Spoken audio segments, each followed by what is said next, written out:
Salut les Scampis. Salut les Scampis. C'est vendredi. J'ai un truc. Attends, j'ai un truc qui gratte. Quoi? C'est parti.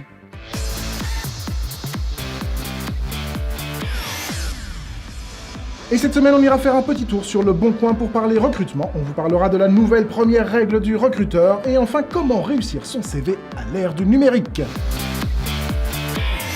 Le Bon Coin, tout le monde connaît. C'est un peu le eBay français et autant dire qu'on y trouve de tout. Voitures, maisons, radios, consoles, meubles, enfin bref, tout y passe, quoi. Et quand on dit tout, c'est vraiment tout, puisque lors de sa création en 2006, il y avait déjà une rubrique emploi. Aujourd'hui, elle compte près de 300 000 annonces, et son directeur général Antoine Joutot explique que depuis 2016, l'emploi est devenu l'une de leurs priorités. Et c'est normal quand on sait que ce sont près de 25 millions de visiteurs uniques qui passent sur la plateforme chaque mois. La plateforme présente plusieurs avantages. Le premier est le fait que le site soit responsive et donc adapté sur mobile. Et quand on voit les chiffres, on se rend très vite compte que c'est obligatoire puisque plus de la moitié des visiteurs le font depuis leur smartphone. De plus, le site utilise la géolocalisation, ce qui est un critère plutôt intéressant lorsqu'on cherche un job. Parmi les annonceurs, on retrouve des artisans et PME, bien sûr, mais aussi quelques grands groupes ou des cabinets de recrutement. Les 5 premières annonces sont gratuites, ce qui permet aux petites entreprises de rester dans la course. Pour les plus grosses demandes, la plateforme propose 2 offres. Le pack import emploi qui propose aux recruteurs de diffuser automatiquement ses offres depuis le logiciel de gestion, ou le pack d'annonces emploi manuel qui propose aux recruteurs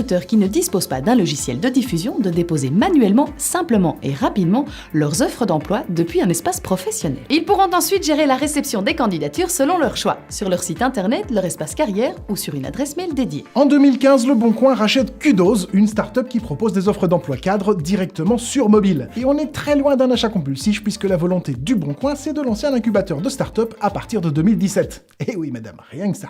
Alors nous on aime parce que ça montre à quel point les codes et les habitudes des candidats peuvent changer. Et si les sites dédiés ont toujours la cote, on voit de plus en plus d'alternatives apparaître sur le marché. À ceux qui pensent que lors d'un entretien, il faut secouer le candidat dans tous les sens, eh bien c'est fini. La nouvelle règle est simple, soyez gentils. C'est en tout cas ce que nous explique Kelly Dingy dans un billet sur le blog Fistful of Talent. Et son point de vue est super intéressant car, de fait, le candidat repart de son interview avec une première impression de la boîte. Du coup, ce serait dommage de rester chez soi en pensant qu'on va se retrouver dans un environnement malsain ou carrément agressif. Une interview où le recruteur prend le temps, reste bienveillant et s'occupe réellement de son candidat laisse une bien meilleure image de la société. C'est un petit peu comme au restaurant. Si tu as un serveur qui est aussi agréable que la coupe de Donald Trump, eh bien c'est toute la réputation du resto qui en prend un coup. Bref, on ne joue plus au Dr House ou à Dexter, place à Charles Ingalls et au Petit Poney. Non mais blague à part, restez cool et sympa, c'est moins fatigant et puis surtout plus constructif.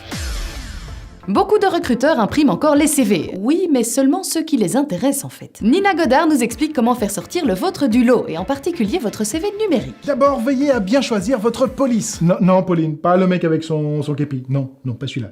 On parle bien de la police de caractère, évidemment. Évitez par exemple le Times New Roman. D'ailleurs, personne n'a dit que vous écriviez un livre. Prenez des lettres droites et sans fioritures, type Arial ou Verdana. Selon un sondage de Bloomberg, la police que les recruteurs préfèrent, c'est Helvetica.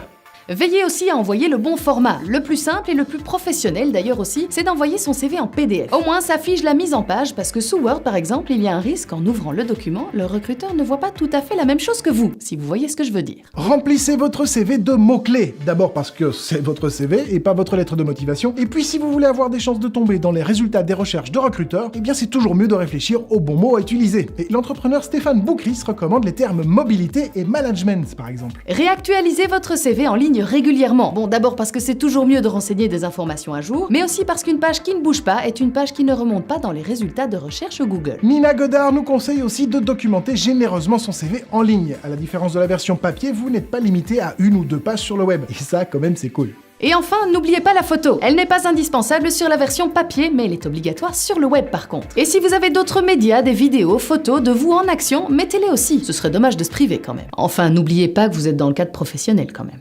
Ah oui, dernière petite chose, ce n'est pas parce que vous avez un CV en version web qu'il ne faut pas vous rendre à l'entretien avec votre CV imprimé. Capici? Alors, au boulot les Scampis. Voilà, c'est tout pour aujourd'hui. On se retrouve la semaine prochaine, même heure, même endroit, et sur les réseaux sociaux, comme d'habitude. Et puis surtout, n'oublie pas, si tu fais l'amour dans ton jardin, sache que si l'amour rend aveugle, tes voisins, eux, ne le sont pas.